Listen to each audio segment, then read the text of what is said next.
Yeah, bro, you got to be humble in every aspect of life, right? Because like you don't want to be humbled. You want to be humble first before you get humbled. You know what I mean? Because life will humble you quick, especially So when you're out fast. there. Yeah. And if you're not moving correctly, bro, you're moving wrong. It's almost like It's horrible. it's horrible, man. It's horrible. But it's Man. good for you. It's good to be in very stress. It's good to like just be like, what am I gonna do? Like you don't think at the time it's good, and then it happens. Like when you have time to like reflect.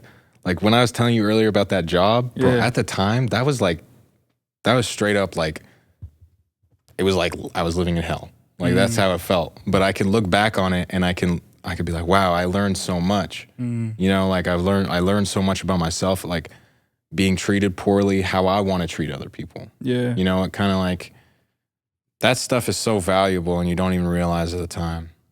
That's like the beauty of life though. The pain is the beauty. The pain is the beauty, man. You want to treat people how you want to be treated, right? Absolutely. And man, I had to learn that because, I had a hot temper on me when I was younger.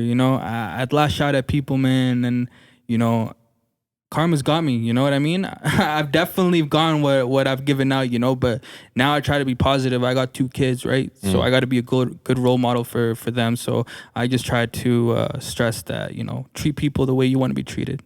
And my grandma used to say that. And as a young kid, I guess me personally, I never really I listened because it all stuck to me now that I'm older. Yeah. But I didn't practice it. That's the thing. I didn't practice what they said. I listened to it. It stuck. But it's only now that I'm older. I'm 25 only, so I'm not even old. But now that I'm getting older, I'm starting to realize everything that my grandma and my mom said when I was younger. It's like, okay, that makes sense. Like you ever taken anything from like your parents or anything that you're reflecting on now and you're kind of like, yeah, that makes a lot of sense. Oh man, my memory's so bad. I can't think of anything specific right now. I've had so many instances of like conversations I've had with my grandma that have been super, super inspiring. Yeah, And grandma's got the sauce, man. All grandmas got the sauce. They're like the homies. Yeah. Yo, my grandma is definitely the homie. Like, she's never smoked in her life, right? If I could dap her up, bro, if I could dap her up. But listen, my grandma, we went to Florida when I was about 17, turning 18 or something. Went to go visit my bro because he lived in Florida. He was doing school out there. My grandma, she's never smoked, right? We were on the beach part, like the boardwalk or whatever. Yeah. There's a shisha bar. So my brother's like, yo, why don't we go in there, right? And then we go in there, we order, and I didn't want to smoke right in front of my grandma, but my grandma, being the homie she is, she's like, smoke, have some, because I'm about to have some too. If you have some, I'll have some. So we both smoked. I got a picture of her taking a hoot. She took a fucking hit, bro. It looked like she took a fucking bong hoot. She was coughing her lungs out. Yeah, my poor grandma, 65, almost dead on the thing, man. But that's what I mean. She's the homie, because that's what the homies do. They want to smoke with you and shit like that.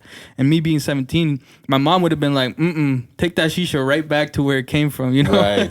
That's the interesting part. That's it's a very cool relationship. It comes from grandmas want to relate to the grandsons, man. That's the thing. At the end of the day, there's jobs to be done. Their job is done. They just want to be good on your good side. They just want to make food, bro. Yeah. Not for real, bro. So like, what are we expecting from Toro, man? Like music wise, like, are you dropping an EP? I know you had a listening party. Mm-hmm. Yeah, shout out on that, bro. I heard the outcome was good. A lot of people came out. They really fucked with your music. Mm-hmm. Can you tell us the name of that? When is it dropping? How it came about? So yes, it's coming out most likely November, end of November.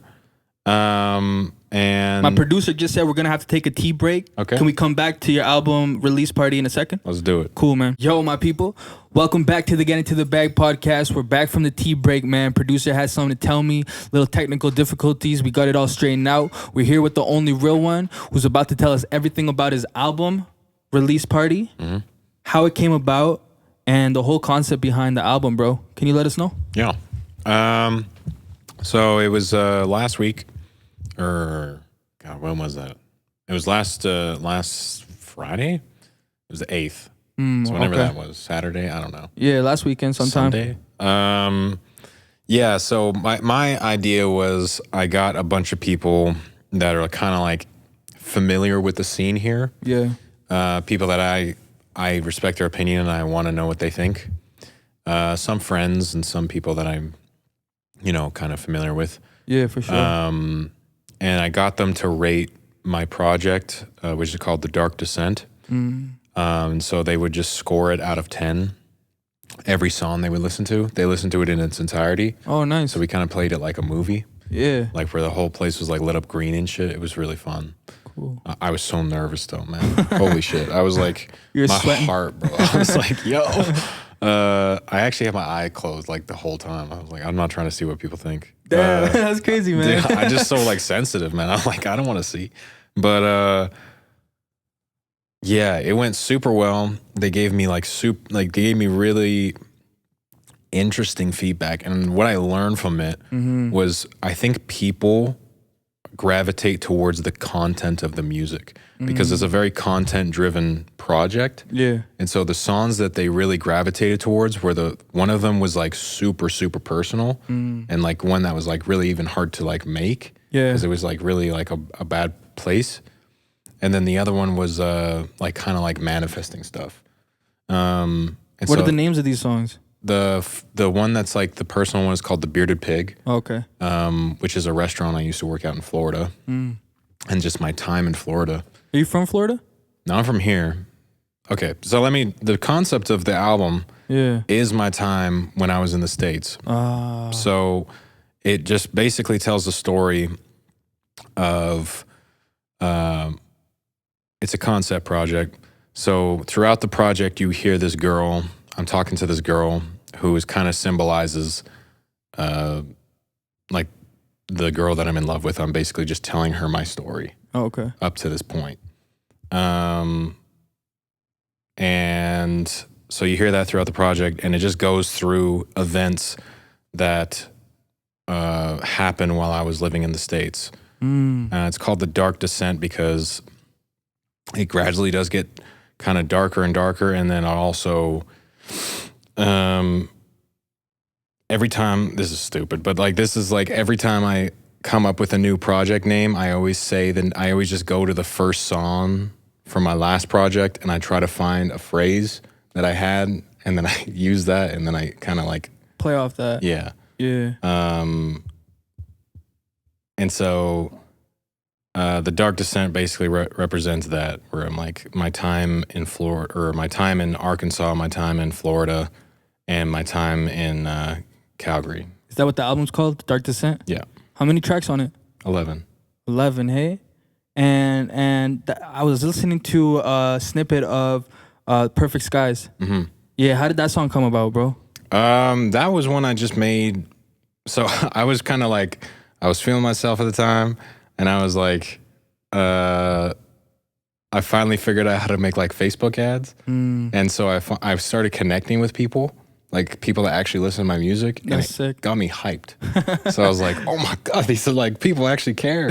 And so then I was like, the song concept is basically like, 20 brand new goals, 7 fans I know. I said I find another way. And it's kind of just playing off that feeling that I had at that time where I was like, oh my, it's kind of working. Yeah. Like things are actually starting to work, and I'm starting to actually talk to people that like the music. And they were from like crazy places, like all over the world. Yeah. That's crazy, man. That's a vibe. Do you mind if I let the people know about this song? Yeah, go for it. Yo, everybody, this is a clip from Toro's song Perfect Skies on his new album, The Dark Descent. Everybody check out this clip.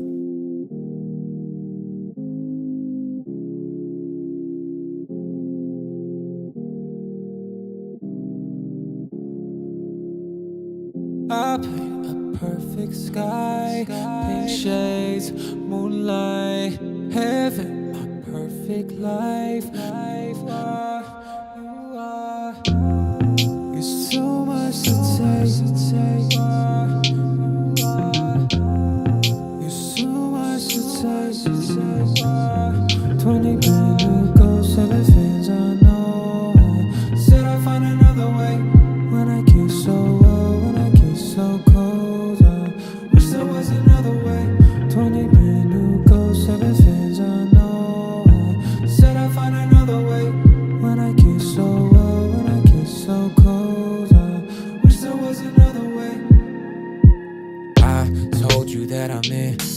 too much temptation, need a vacation, dream of sun, beach, cut, wait and say a fuck payments, more for entertainment, interest saving, fuck the famous, what the game is, I became this. Yo, and that was Perfect Skies from Toro.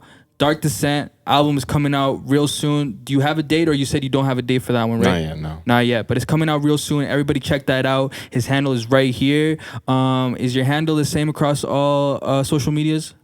Yes. Yeah, so it's The Only Real One YYC. The Only Real One YYC. Put it right here. Man, that's great. And that album, man, I'm excited for that album. Mm-hmm. And are you planning on like any live shows or anything for that album? I was thinking about it. So something people probably don't know, I'm going to be moving in December. You're out of here. Back to the States. Damn, you're leaving us. Yes. Where you going, bro? I'm going to go live with my family in Philadelphia. Damn, y'all are all over the place, eh? Yeah.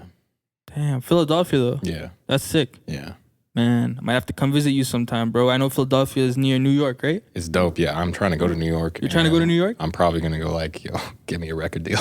Yeah, get you a record deal for sure, man. New York is the place, man. Yeah, my bro lived out of New York. Right after Florida, he went to New York. I went to visit him a couple of times, man. I like New York. Yeah. I definitely like New York. I can do with the smell of New York, you know? A lot of people don't like the smell of New York. You like it? I can do with it. Dude, that shit is nasty. I was walking through there, I'm like, what is this?